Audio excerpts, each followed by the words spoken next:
ಸ್ನೇಹಿತರೆ ಸ್ತ್ರೀಯರಾಗಿರ್ಬೋದು, ಪುರುಷರಾಗಿರ್ಬೋದು, ಯಾರೇ ಆಗಿರ್ಬೋದು, ಈ ದಿನ ಅಂದರೆ ಶುಕ್ರವಾರ ಲಕ್ಷ್ಮಿಯ ಪೂಜೆ ವಾಡಿಕೆ ಪದ್ಧತಿ ಅಥವಾ ಕೆಲವರು ಶುಕ್ರವಾರ ಲಕ್ಷ್ಮಿಯ ವ್ರತವನ್ನು ಮಾಡ್ತಾರೆ. ಯಾರು ತುಂಬ ಪ್ರಾಪರ್ಟಿ, ಹಣಕಾಸಿನಲ್ಲಿ ಸಮಸ್ಯೆ ಇದೆ, ಸರಿಯಾದಂಥ ಒಂದು ವ್ಯವಸ್ಥೆಗಳಾಗ್ತಾ ಇಲ್ಲ, ಅಡೆತಡೆಗಳು ಬರ್ತಾ ಇದೆ, ಹಣಕಾಸಿನದ್ದೇ ದೊಡ್ಡ ಸಮಸ್ಯೆ ಆಗಿದೆ ಗುರುಗಳೇ ಅಂತಕ್ಕಂಥವ್ರಿಗೆ ನೋಡಿ, ಒಂದು ಈ ಅರಿಶಿಣವನ್ನು ಗಂಗಾಲ ಜಲದಲ್ಲಿ ಕಲಸ್ಕೊಂಡು ದೀಪವನ್ನು ತಯಾರು ಮಾಡ್ಕೊಳ್ಳಿ.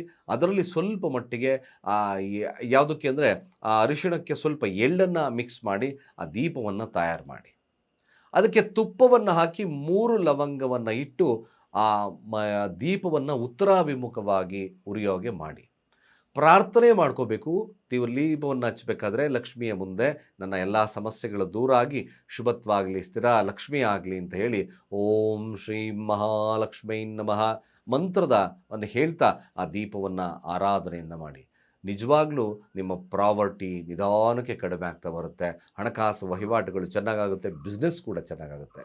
ನಮ್ಮ ಚಾನಲನ್ನು ಯಾರು ಸಬ್ಸ್ಕ್ರೈಬ್ ಆಗಿಲ್ಲ, ಸಬ್ಸ್ಕ್ರೈಬ್ ಆಗಿ. ನಿಮ್ಮ ಅನಿಸಿಕೆ ಅಭಿಪ್ರಾಯವನ್ನು ಕಾಮೆಂಟ್ ಮಾಡಿ ಅಂತ ಹೇಳ್ತಾ ಸರ್ವೇ ಜನ ಸುಖಿನೋ ಭವಂತು.